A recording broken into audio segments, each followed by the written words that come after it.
அருட்பெரும் ஜோதி அருட்பெரும் ஜோதி தனிப்பெருங் கருணை அருட்பெரும் ஜோதி. எல்லா உயிர்களும் இன்புற்று வாழ்க.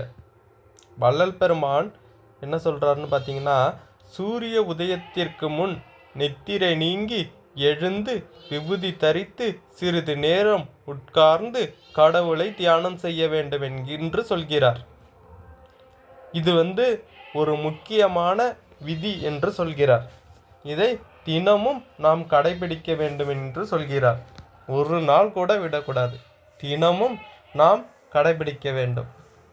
சைவ உணவை உட்கொண்டு எல்லா உயிர்கள் மேலும் அன்பு கொண்டு இதை நாம் தினமும் கடைபிடிக்க வேண்டும். இவ்வாறு செய்வதால் இறைவனின் அன்பை நாம் பெறலாம். இறைவனின் அன்பை நாம் பெற்றோமானால் கிடைக்க வேண்டியது கிடைத்தே தீரும், ஆத்ம லாபம் நமக்கு கிடைக்கும் என்று வள்ளல் பெருமான் சொல்கிறார். எல்லா உயிர்களிடத்தும் கருணையும் அன்பும் நமக்கு வேண்டும்.